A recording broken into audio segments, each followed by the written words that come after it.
for Louis Patler. Thank you. Thank you, everyone. So it's a pleasure to be here. I will start by saying that there's not many things in the world of writing that would seem to be crazier than a book that combines surfing, big wave surfing at that, with business and being an entrepreneur. There were a lot of naysayers, as you can imagine, a lot of people who didn't understand that there might even be a relationship. So my strategy was very simple. The world is pretty crazy right now, so it's the crazy ideas that actually will carry the day. For example, think Airbnb puts more people in bedrooms every night than all of Hilton and Marriott combined. Netflix shows more people movies than any place in the world. They don't have a single theater. Skype, more people use that as a form of telephone communication. They don't own a single telephone. So there are other crazies in the world, and it's become important to understand craziness as a factor that contributes to being a successful entrepreneur. I've been haunted for years by the question of why do some people make their ideas work? How do they come to fruition? And then in addition to that, there are those rare birds that can do it over and over again. And how do they do that? How do they possibly have one idea and move on to another and another and another? And as most of you here will realize, that a lot of it has to do with the traditional stuff you always hear about. They take risks, they have passion, they have good ideas. All that's true. But in the course of spending almost 3 decades now in that whole world, there are some other subtle things that I learned about that I had never realized before. For example, most of the serial entrepreneurs that I know of who have been successful, they have a quirk. It's like something in their DNA or in their gene pool. They take metaphors and analogies literally. Think about that for a moment. So if, like me, 2 years ago, I'm reading this article in the Harvard Business Review about economic conditions or something, and they're talking about waves of change are coming in, and there's a groundswell of activity, and in this or that industry there are sets. Certain industries are at certain points in the sets, and I'm thinking all they're talking about are waves and waves and waves. So I said, well, why don't I take that literally? Who knows waves? I came up with 2 ideas: physicists and surfers. And I started talking to and researching both of those communities. From the physicists, I got some good stuff and a much better understanding of the nature of waves. It was what I would call conventional wisdom. But it was with the surfers, and more importantly, when I happened to start to gravitate towards the big wave surfers, that I got what I think of as unconventional wisdom. Things that you wouldn't normally think of. Every one of the big wave surfers that I have met and been fortunate enough to talk to and get to know are deep and profound people. They are physically fit, of course. They understand the situations that they're in, of course.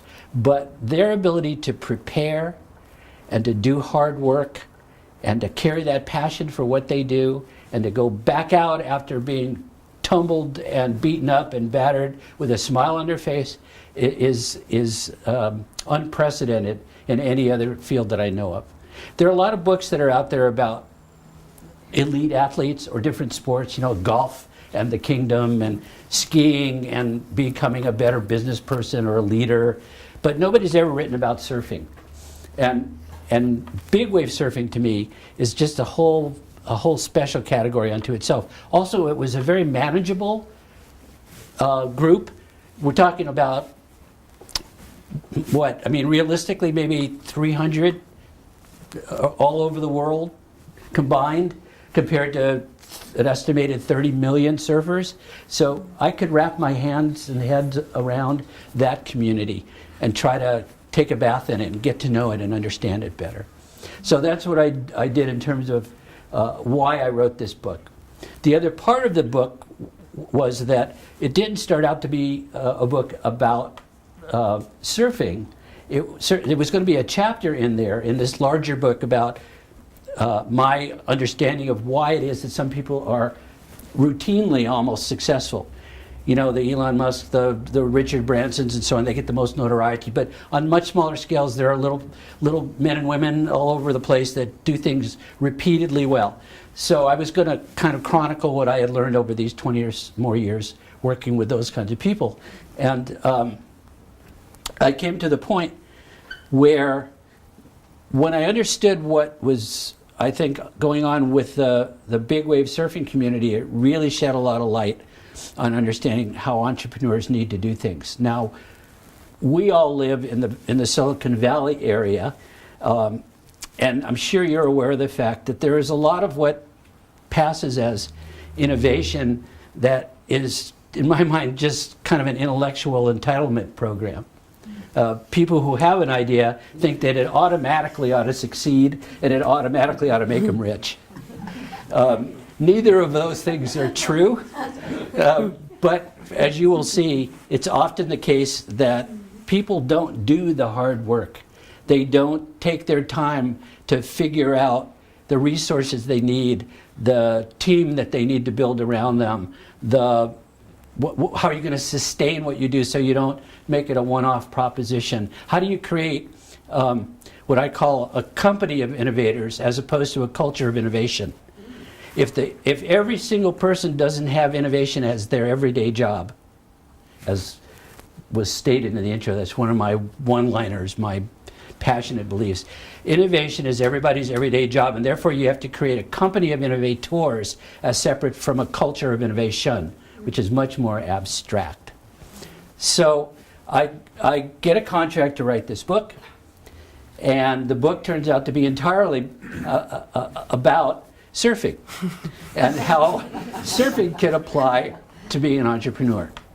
And so the underlying intent of the book is that if you read it from start to finish, 80% of each chapter is about big wave surfers and surfing history, because I assumed that the natural audience for the book would not be surfers necessarily, so they needed to know a little bit about it. But then eventually, if you read the chapters in succession, my idea was you would end up with a business plan, believe it or not. Does that make sense? Mm-hmm. So let me just run through the chapter titles, and then I'll tell you a couple of profound stories that struck me in writing the book. First chapter is called Learn to Swim. Imagine that. Before you surf. Good idea. Before you surf, you need to learn to swim. As simplistic as that sounds, that's the single most common cause of failure in entrepreneurial endeavors that I know of, and that is not doing your homework on the front end. You just take for granted that you just know enough, or you're so excited about your idea that you don't do your homework. You don't do the hard work. You don't ever wrap your head around the idea that you might be trying to pitch somebody to invest in you, but you still have to come back and empty the trash and vacuum. So, to my mind, it all starts with learning to swim. And then the rest of the chapters are all in surfing terminology, intentionally. So this next chapter is called Get Wet. So you learn to swim, probably in a pool or in some placid water somewhere, but then you're going to go out in the ocean. So it isn't going to happen for you as an entrepreneur or an innovator if you stay on the beach just greased up with sunscreen and lay there. The ocean is not going to deliver, buckets of money to you and new products.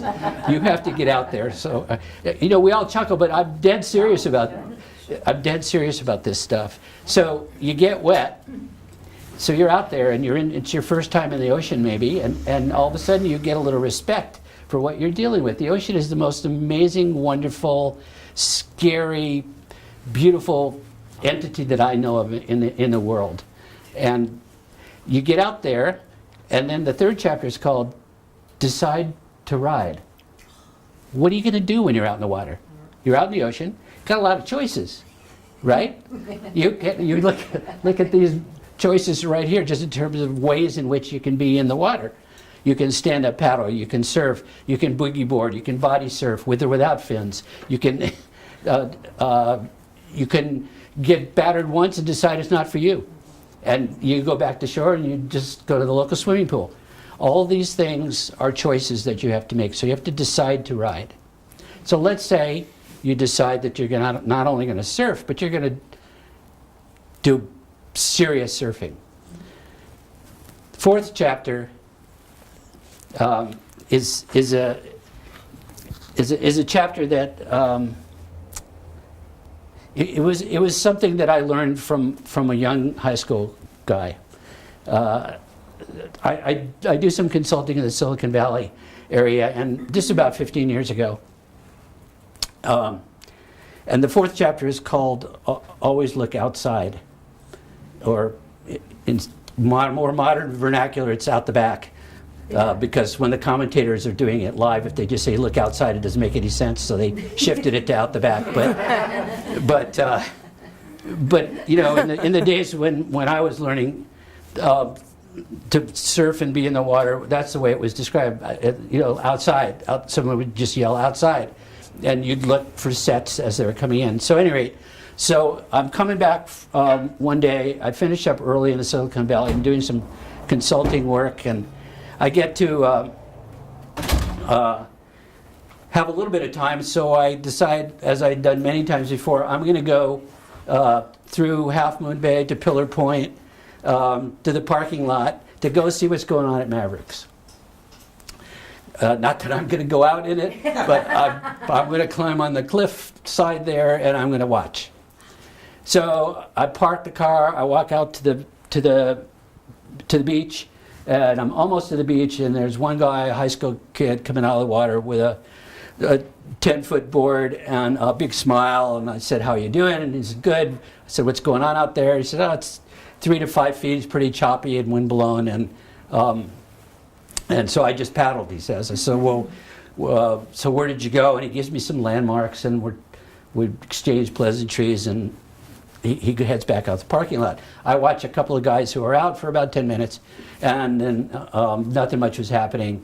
So I walk back to the car. So this is before Google Maps. And so I said, those landmarks that he was telling me about, let me double check something. So out of my glove compartment, I pull out a paper map. Remember those? Pull out a paper map. And it's a detailed Northern California map, and I looked and I figured it out, and I distilled what he was telling me, and I realized that this 16 or 17-year-old high school kid had paddled 12 miles. This is like 5 in the afternoon, and he had driven all the way from Santa Cruz, just having learned to drive, and his name was Jay Moriarty. Later to be made famous with the Chasing Mavericks movie, and there, you know, many of you will be familiar with Jay. Biggest smile in the world, but that level of work, that ability to kind of look outside, is what you don't see enough in the entrepreneurial and innovation world. People rest on their laurels too often. So that's chapter 4. Chapter 5 is halfway through the book, and I haven't yet talked about riding a wave, if you'll notice.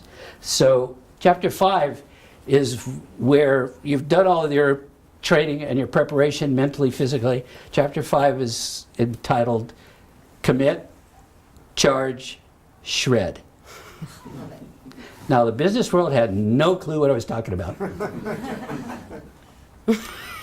None at all. What are you talking about? I have a paper shredder. You have a paper shredder? Yeah. I have a charge card, right? So that was the fifth chapter, and the first time we talk about actually riding a wave.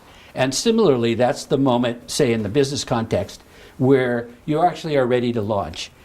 As some of you will know, the word commit or commitment in the big wave world, especially in in the competitions is the first criteria that's used in judging the score you're going to get on a wave. Committing to the wave, however big and hairy it is, 3 times, 4 times the size of this building, as Bianca knows, but I don't, is a scary proposition, but an incredible, beautiful opportunity. And once you commit, there's no turning back. You've got to go for it. So what often happens, though, in the world of entrepreneurs is they make that commitment for the launch, and that's it. They don't know what they're going to do after that, after the doors open. How are they going to keep the customers coming in? How are they going to keep revising and revitalizing their products and services? And so they commit, and maybe they charge, but they never learn how to shred. So then comes the 6th chapter: never turn your back on the ocean or the customer. Never turn your back on the ocean. Pretty straightforward and common sense, right? So one story I'll tell you that speaks to that, or I kind of learned that one, was I was reading a bunch of stuff about Flea, Darryl Flea Verosco, the 3-time Mavericks champion. And then I was actually, my son who's here, he and I more than once went to the Mavericks competitions. And one of the competitions that I went to, he was there, of course, and afterwards, you know, one of the things about the world of surfing is you have complete access, physical and otherwise, to everybody who's surfing. You don't pay admission charges. You know, you don't have grandstands that you have to stand away from. You know, if you can help zip up, you know, Court's wetsuit, it's that personal. So anyway, so I'm standing about this far away, and this obvious, you know, fan of Flea's comes up to him and hands him a postcard.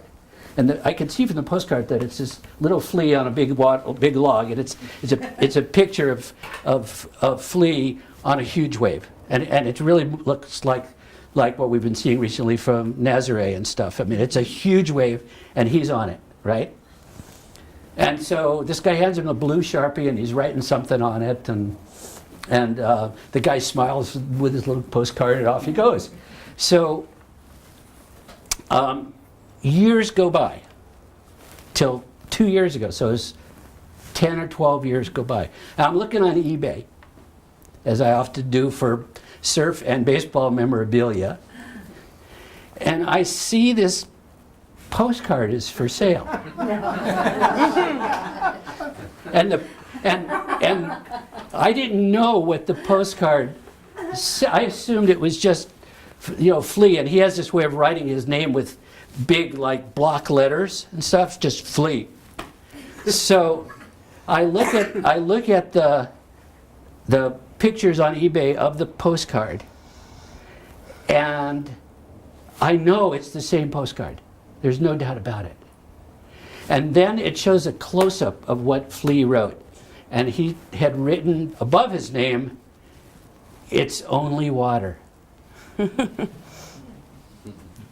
It's only water. It's only and he put H2O. It's only H2O. I can't tell you how many times the light bulb went off in my head, and I've said to people, it's only business. It's only business. I learned a lesson that I use the rest of my life, you know, from that postcard and that thing. I still have the damn thing. You bought it? I bought it. I bought it. $12. $12. Well spent. But I have it. So then the book moves along, and the next chapters are have to do with to dare big, to never surf alone. That especially big wave surfing is a team sport. You can't just do it by yourself. Not only because of the danger factor, but it's a lot of fun to share what you're doing with people, and the preparation and the logistics and so on and so forth. And the last chapter is called Stay Stoked. Stay Stoked. When you lose that passion in life, you lose the ability to be sustainable and to replenish what you're doing. I've never been a fan of the idea of work-life balance. I think that forces you to keep score.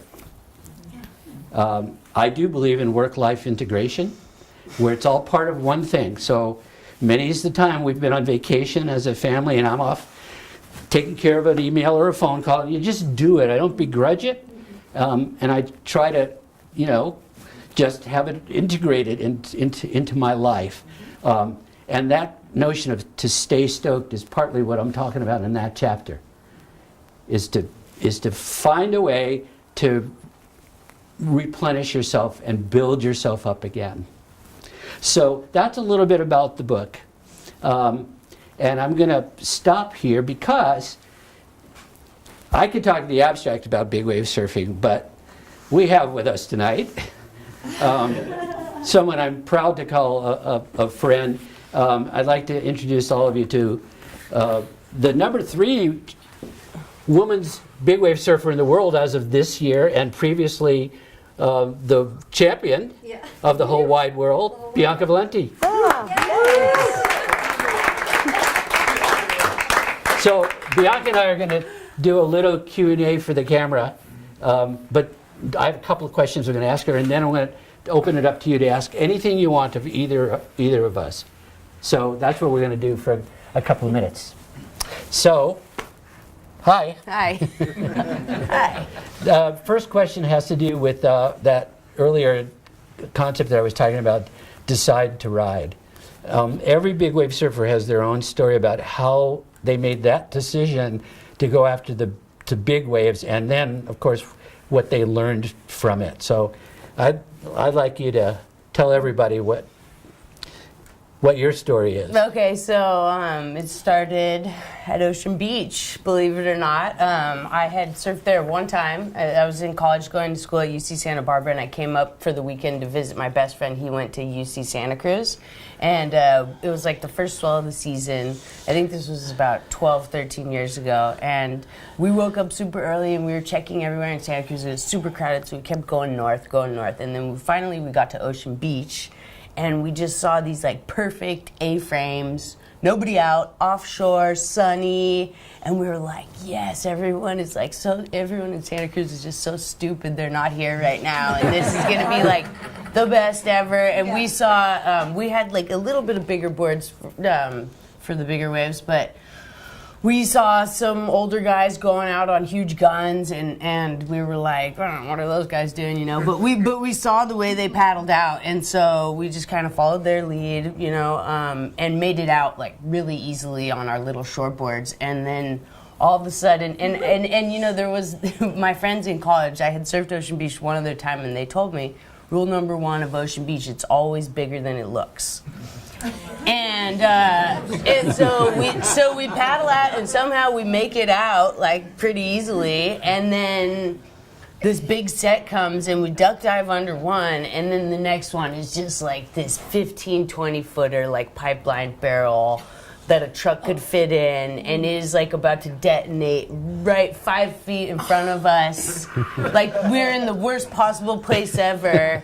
And I had like a tiny, thin comp light leash on. And I looked at Parker, and he was like, well, see you on the other side. And I was just like, so I ducked off because I didn't want my leash to break. And I was just like underwater, spinning every which way, like circles and circles. And I had no idea which way was up. And I opened my eyes, and it was dark.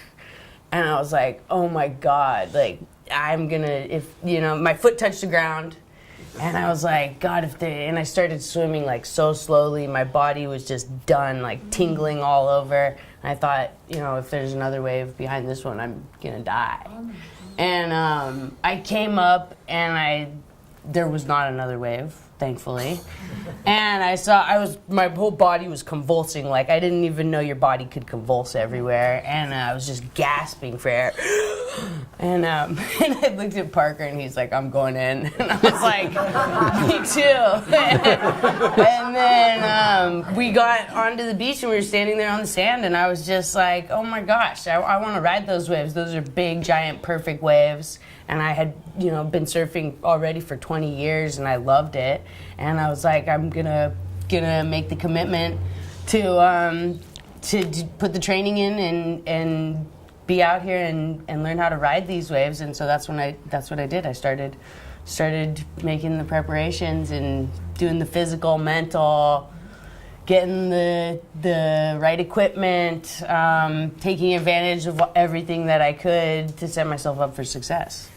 And some of you may know that Bianca and her family have a restaurant here, and so she has a real job and is herself in a the restaurant industry is a tough industry, and she's are you the wine buyer? What's your official role? Yeah, I'm an Italian wine specialist. So what did you sort of learn from big wave surfing that you found was useful in business? Yeah, so just like taking advantage of every possible variable that you have in your control, because there's always going to be the uncontrollable variables, which are the waves and the weather and surfing. And then in business, you never know what's going to happen. You can always guess and anticipate, but we know that we can take advantage of everything in our power, all those fixed variables, and that's a huge advantage right there.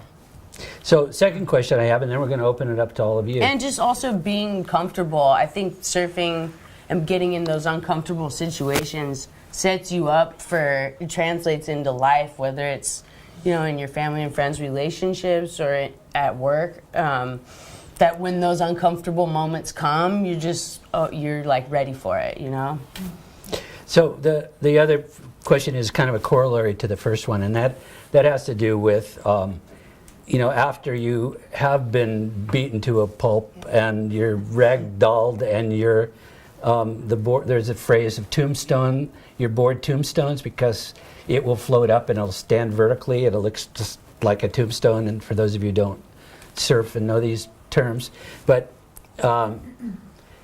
what goes through your mind after you fall or wipe out that gets you ready to go back? The chapter title is Paddle Back Out. What goes through your mind that makes you want to paddle back out? Yeah. Well, it's funny because that same day when I was with Parker at Ocean Beach, we then drove over to Fort Point. And Fort Point was big and huge barrels and nobody was out. And I was like, let's do this. And he was like, no, I will film you. And I was like, come on. And I just saw those waves again, the perfect waves. And I was like, I want to do that. I can do that. And so I paddled out and I ended up immediately getting pushed into the rocks, stuck under the rocks. But now when I'm out there in the big waves, fast forward to after I put in the time and did the work to be out surfing in big waves, what goes through my mind is what I just learned, and that I'm not dead. If I'm paddling back out, things are pretty good, and that's what's fun. And that's what's fun about big wave surfing is it makes you realize how fragile life is and how precious it is, and so you just appreciate it that much more, and you're that much more inspired to be the best you can be. Thank you. So we could talk forever, but now it's your turn. So do you have some questions you want to ask? Yeah. Sure. So before a contest, what's your routine? What's your mental prep for that? Yeah, so one cool thing about big wave surfing is you never know when a big swell is going to come, so it's a year-round, constant, every day. But I do, this, right now, one of my focuses is visualizations and just really taking myself, because I've been in so many experiences at this point that I can really walk myself through them, and really feel that. And it's hard because you need to go somewhere where you can get into that feeling. And but that's what I do is a lot of the visualizations, or I go with Will to the pool and we get a little crazy, or my other friends. But yeah, just when I'm doing those training, swimming in the pool, swimming the laps, I'm visualizing myself out in those waves and how I feel and how do I react. And because the thing is that if you're out there, if you do all the training and then you're out there on those big days and you don't go because you're scared, because it is scary, then you're like, well, I don't know when my next opportunity is going to be. And so it gets frustrating, you know? So that my goal is to, like, when it's big, really send it big this year. Yeah. What's too big? I mean, I don't know. I think, like, just being out, every time it's big, I just want to be in the water as many hours as possible. And I think that's when I go, if I'm not feeling it, pay attention to that, but I still want to be out there. But, like, to really pay attention to the feeling. Like, I didn't go out one day at Jaws last year. It was big. It was when Aaron Gold caught the 70-footer. Yep. And I paddled out in the beginning, and it started to get bigger and bigger and bigger. I mean, those waves, the sound of the waves really stuck with me. It sounded like a bomb, like going off like thunder, and like you could feel that. And so then I paddled back to the boat at a certain point, but I wish I would have just stayed out there, because like just being there and in it, you just get that much more comfortable with than the feeling of, okay, I'm going to try to go for one. So I don't know what's too big. And I'll just add one thing more about the big wave world. That, if there's nothing else that I learned that I didn't really realize about big wave surfing, is the amount of patience that big wave surfers have. They're preparing all year long for what might be 1 or 2 or 3 days of the year in God knows what part of the world, and they have to be ready all the time. And that amount of patience is something that I had never factored in. And when I did, and I applied that to looking at why a lot of businesses don't go well, is because people get impatient. They're not willing to do the work 24/7 year-round that it takes to make something be successful. You had a question. Bianca, you were just in Portugal at Nazareth. Nazareth, yeah. Nazareth, and you told an interesting story, and it's about patience. You rode out with your friend. Can you share? Oh, yeah. Any way you want to shape that story? Okay, so I went to Nazareth, and I don't know if everybody knows where that is, but it's in Portugal. It's got the world's largest submarine canyon, and it just unloads right at the beach, so you can get like 100-foot waves there. It's huge waves. And so imagine there's a harbor on one side, there's this big cliff, and that's where the canyon comes in. So like the other side is a calm harbor. So you can actually paddle out through the calm and then just right around to the 100-foot waves. This day it was about 40 feet. Yeah, it was big. And so we went, I was with my friend Ryan Seelbach, and another guy who just made the tour, Joao de Macedo. So I was with two, the world's best big wave surfers, so good company. And Joao, he's from Portugal. So we paddle out, and we get out there, and nobody else is out. And we're like, Joao, what are the lineups? And he's like, oh, yeah, I don't know. You just kind of go, and oh, it's 2:15. I have to speak at the library in 15 minutes, so I'm going to have to go in. And Ryan and I are like, what? Like, and so he paddles in. He's with his friend Eduardo, who's like white in the face and has never surfed out there. And I was just like, so this wasn't like the smartest way to do it, for the record. We should have had a jet ski, but so anyhow. So Joao goes in with his friend Eduardo, and Ryan and I are like, okay, well, like, it's me and you, let's make a plan. And there was a long beach on the shore, and then about a 200-foot cliff, and the plan was, okay, whoever catches the wave is not going to be able to get back out, so go stand on top of the cliff and like look out for your buddy. And so, It's a plan. And so, like an hour and a half goes by, and Ryan is like, this is Ryan. He gets impatient, and there hasn't been a huge set in that hour and a half, and I was noticing that, and so anyhow, he decides to go for this like medium-sized one, and it's not a good one, and I was like, what's he doing? And so I see right when he goes for that, the bomb set is coming out the back.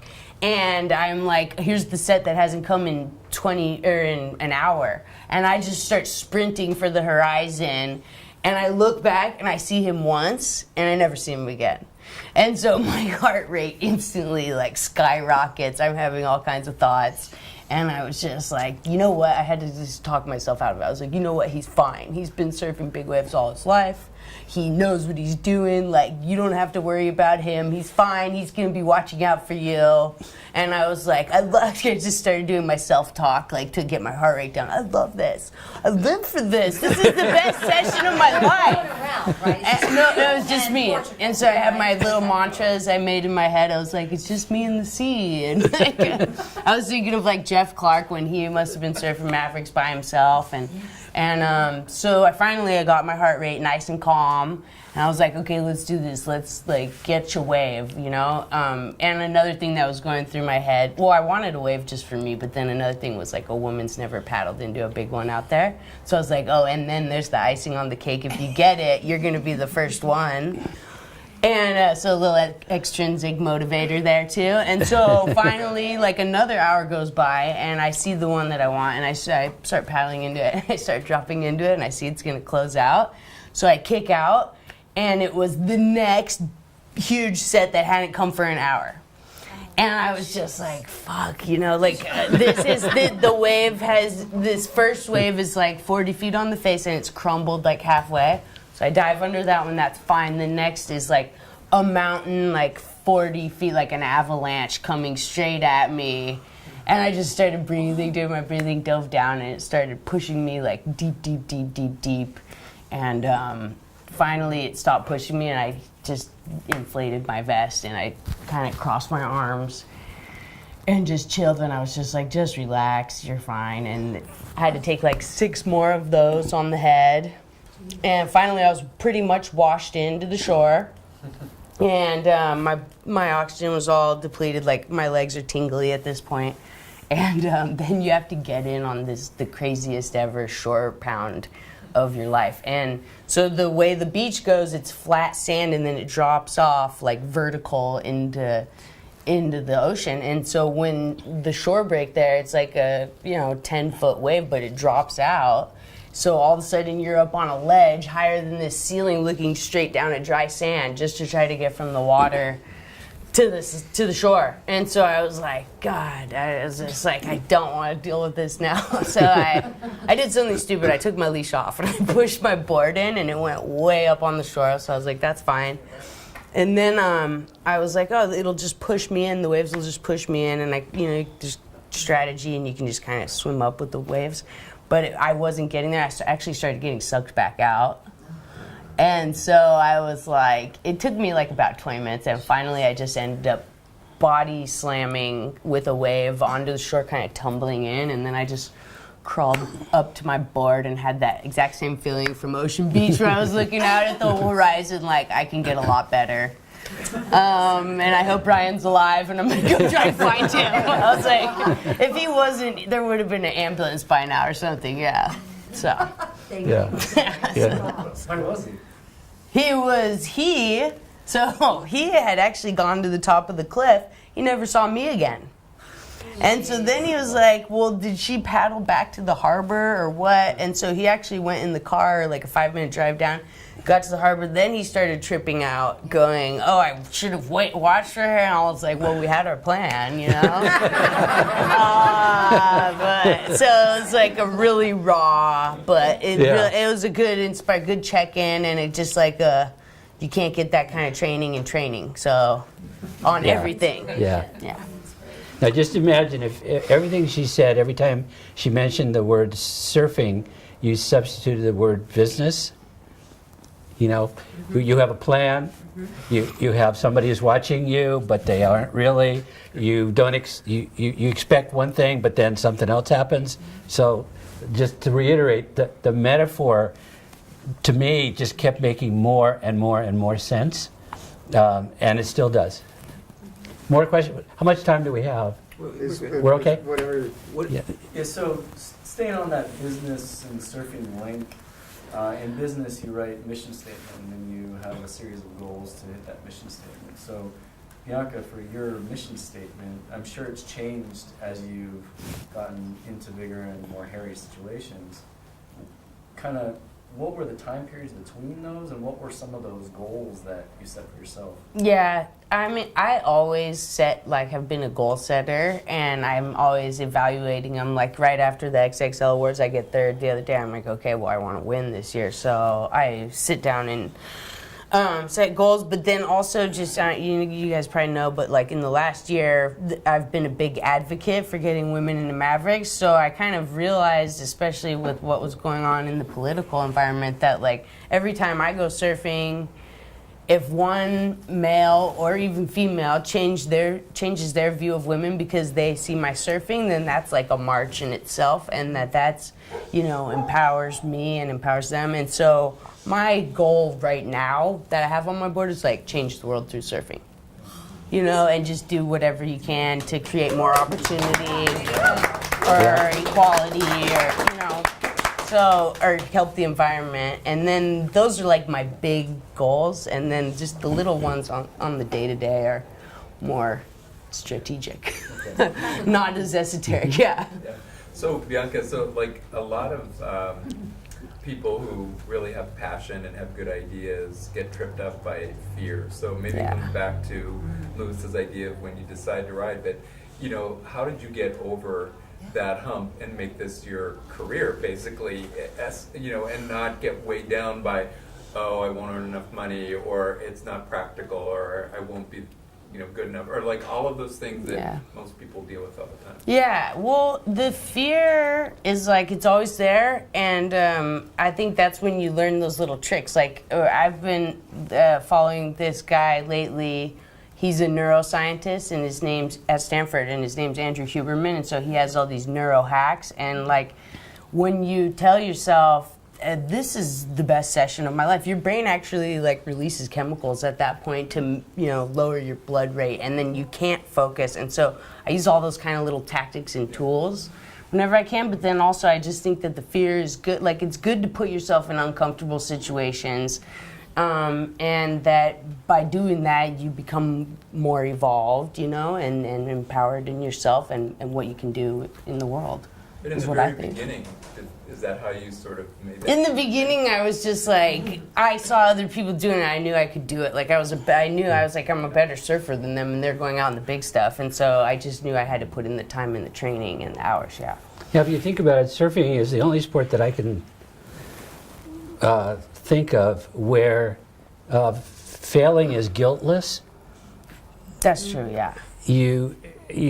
It's not like you expect it, but you know that the ocean is in charge, and so you have to acknowledge and accept that part of it, and so you just can't feel like you made a mistake or you were in error. It's the ocean is unforgiving and forgiving, and I think that's an attitude you can carry into the business world as well. Oh, right, that has huge implications.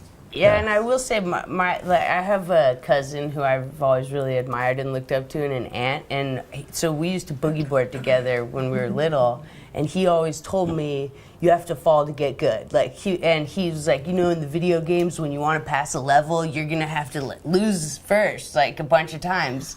And so he was like, if you keep trying to fall, you'll get good, and I just believed it. He also told me reggae cured headaches. And so I believe that too. Yeah. That's a good one. Good things around reggae. Yeah. Yes. So, as a surfer and kind of a big wave surfer, can you talk to the notion of really adaptability, especially in the moment that I think surfers, ocean people, sailors, divers, whatever, because you actually have to do it physically, I think along with kind of the neuroscience, like it actually wires your brain that way, but you're doing it at such a higher level.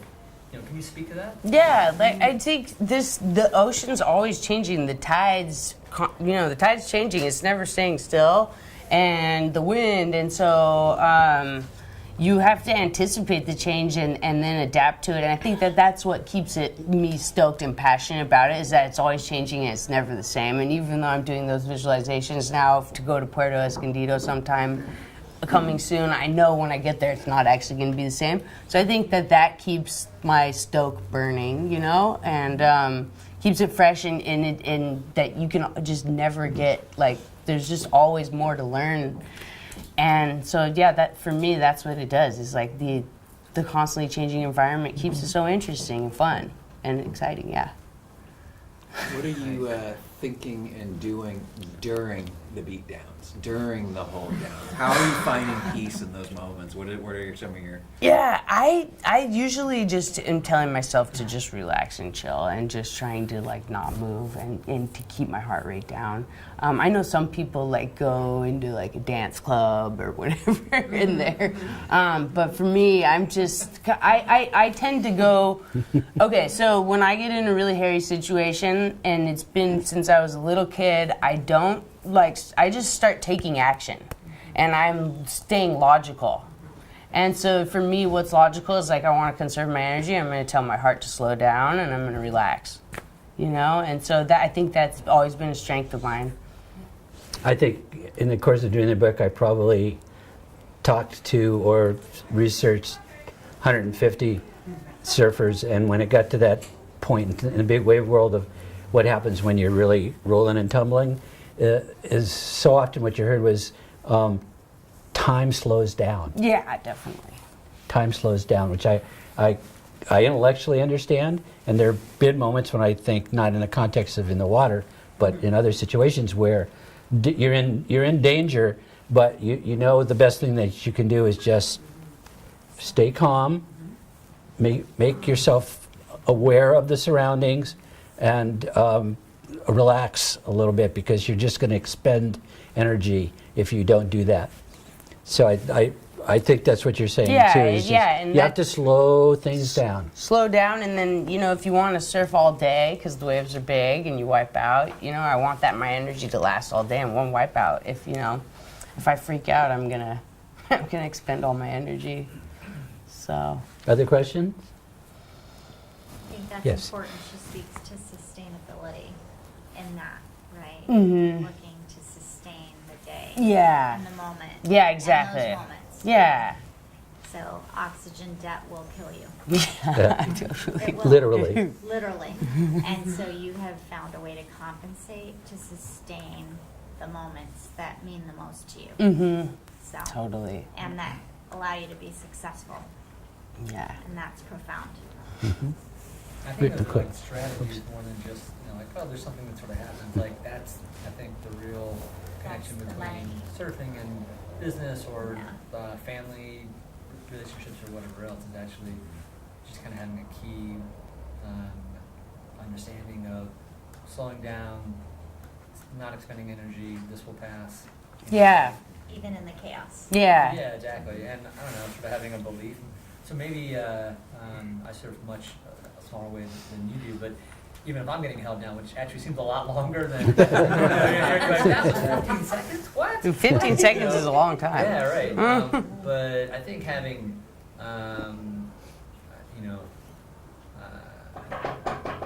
faith actually, like, and as an entrepreneur, I think you actually need to have sort of that glimmer of hope or that faith or that sort of belief that, like, Yeah, everything's gonna be okay. yeah, like, because you're just like, okay, I'm going to conserve energy because you actually think, okay, like, I am coming up out of this, right? So we have a question in the back there. It's kind of an answer, but maybe you could speak to it, Bianca. I'm not in business, but in education, but sometimes, everything is coming so fast, and it's prioritization of, oh my gosh, what do I need to focus on right now? Yeah. Can you describe an analogy?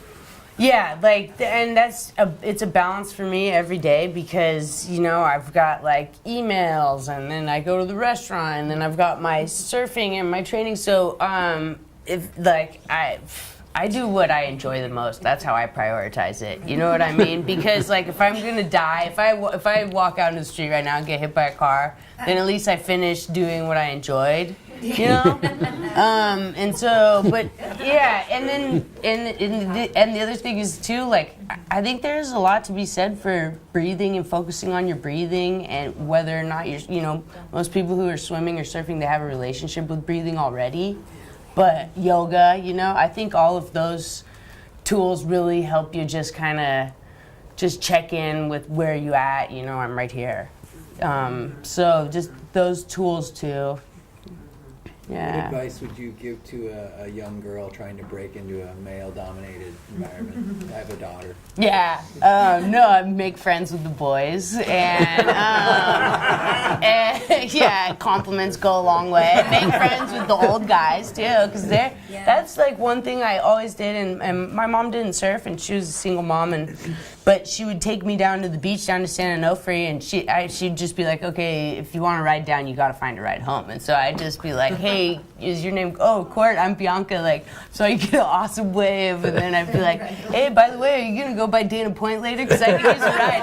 And then, sure enough, Court would tell me all of these, would bestow all this information that he had for years, and that's actually in Lewis's book too. It's like there's a section that's talking about who you get your information from. Right. Right. Right. Yeah. Right. I mean, especially in surfing, the information levels range from how to behave in where you park your car to what visuals you want to have as landmarks when you're out in the water, to what's the lineup like, who's the locals, who aren't the locals, and so on. And so there are all these layers, and it's the same in business. You know, there are the experts, there are the investors, there are your colleagues, there are the consultants, and all of them have something to offer, but you have to be willing to learn and draw them out so that you maximize the opportunity that's there, and you don't create artificial barriers. Yeah. Yeah, when I was little, it was like when I started so young, there were only so many other people doing it my age, and so, yeah, I've just always gone out of my way to make friends with, whoever's at the beach. Yeah, so you talk about having met some of the old guys. Yeah. Do you have any mentors? And if so, how did you get them, and how impactful have they been? Yeah, I mean, I think Ryan Seelbach is a big mentor, and then Lance Harriman. And I really got to be close with Lance through an injury, and he's a physical therapist. And then they took me under their wing because they saw that I wanted to be out there and I wanted to be good. So they're like, okay, well, this is cool, like, and you're fun to hang out with. And so they constantly are teaching me. And encouraging me, but at the same point, there's like, once you're out there, nobody just turns and says, okay, it's your turn, go. Like, if you're out there and you want it, you got to take it, and who cares what anybody else thinks, or it's like that's what's been my struggle, is like just being okay with kind of taking, instead of like, because I'm more like, I always want to be like, okay, it's your turn, okay, let's share, And but it's not like that. And then because you never know how many days are going to be big and good, that's been something that's frustrated me. Like, I waited 2 hours before I even went for a wave. And so that's really like my goal is like, I'm going to go out there and I'm just going to send it from the beginning. Like might be my last day I ever surf big waves, Mm-hmm.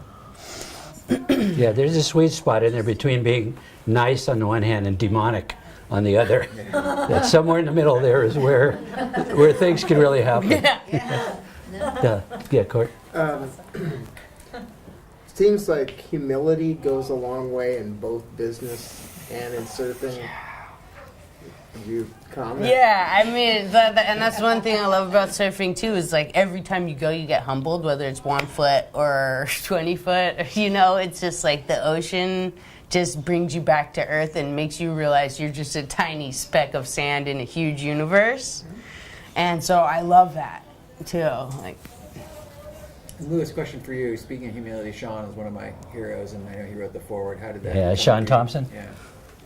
How did that come to be? How do you know Sean, and how did that? As part of so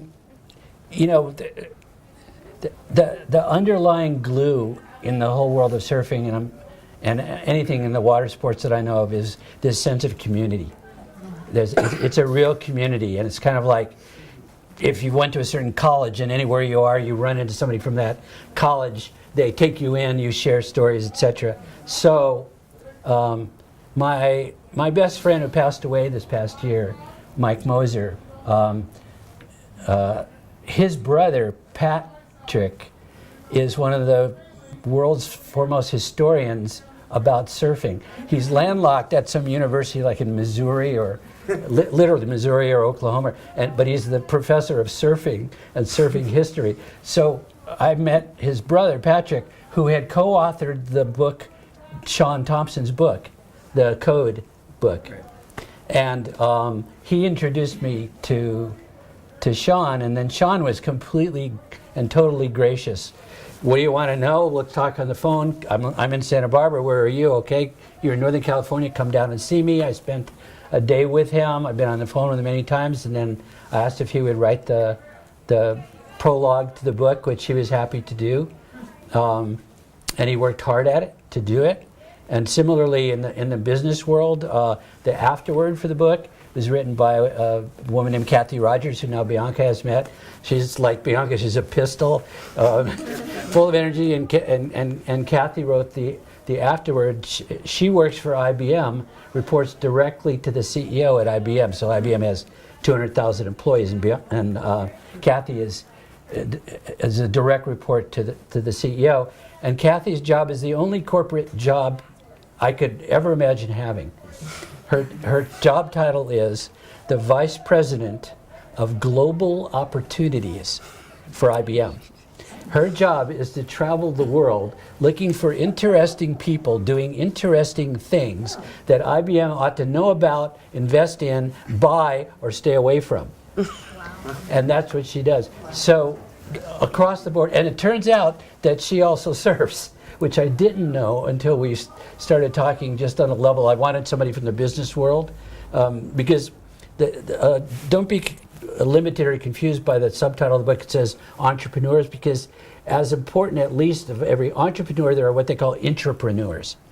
People who work in big companies who are doing entrepreneurial things to make a change, to drive a project, to make an innovation come to fruition. So the intrapreneurs and the entrepreneurs, I wanted to put intrapreneurs also in the title, but it was just too long. The publishers wouldn't do it.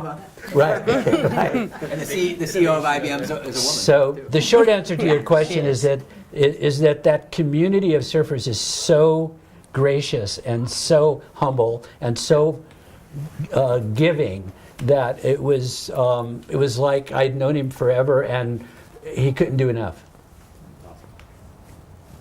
Anybody? Yes. Bianca, when you were mentioning Ocean Beach and the first time you said, I want to do this, I'm going to this training, what percentage do you train mentally as much as you train physically? Probably more. Just because, just like I started working with a guy who's a sports psychologist. He used to be a pro soccer player, and he's a professor at SFSU. And through working with him for the past few years, I learned, and I believe that the mind is more powerful than any of the training. You need the training to complement it and to prevent the injuries and for the strength, but I think that the mind is incredible and you can do anything with it. So that's been my takeaway. And when you pair up the mind with the heart, that's with, you can tell from, she's got it in her heart and it's driven in a nice way, so to speak. If you don't have those combinations, you can just overthink and get too much into your mind or too much into your body. If you bring it all together by having also that heart and all those values that you hold and all that respect for the ocean and for people and so on, then you have a really potent combination. Yeah, and it's been interesting too, because you see in other sports they're very rigid, I know exactly what moment I'm going to be diving off of this platform, and so I'm going to build up to it in this process till then. But surfing's not like that, and so when you watch someone like Kelly Slater, what training has he done over the past 20 years to dominate the sport? He has done some physical training, but he really doesn't train. He has a knowledge of the body and how it moves, but it's his mind. And so, I think that's the most powerful tool. But it's still being explored, and it's really hard to find info. And so I try to read to stay up to date on what's going on in neuroscience and all of that. Yeah. Yes. What are some of the other tools in the toolkit? The tools. Aside from your mind. Yeah, well, there's your nutrition, sleep. It's a full circle. Your physical training, your spirit. You know, what do you focus on? Like, are you gonna get mad at the guy who cuts you off while you're driving, or just be like, "Dang, that was a close call," you know? Like, so I think that just trying to be. you get mad when people cut you off. I'm usually the one cutting people off. Oh, well, whatever. You gotta go somewhere. You're in a rush. Yeah. You gotta get to the water. Yeah. Well, and there's in big wave surfing, there's also the safety and equipment is part of the tools in the toolbox that you really, really, literally have to pay attention to. It's a life or death thing. So, would you talk to that issue of the rescue and how those people work, and they work in concert with you and make it possible actually in some situations for you to even be out there. Yeah, they're like the unsung heroes of our sport, and I mean, I never rely on the safety. You know, I go out there ready for whatever. But it's definitely been an advantage. We've had these amazing Patagonia impact suits and flotation devices. So those have been a major game changer. And you've seen the level of the sport go up. And also, they do conserve your energy. And so that's what I try to think of it, is that they're tools to conserve energy so that I can stay out all day. Do I depend on them? No. But I think being a calculated risk taker is what I'd call myself. And I definitely pay attention and prioritize how I feel. But now I know how I want to feel on those days, and I make sure that I feel that way. So that way I'm not out there, I'm like, I'm not feeling this. Because if I'm not feeling it and then I go for it, I could end up injured and out for a year, you know? And so that's it. I try to get myself into that feeling when I know that I perform my best. Mm-hmm. Other questions? Great. Court and Dave, thank you for inviting us. Really enjoyed it.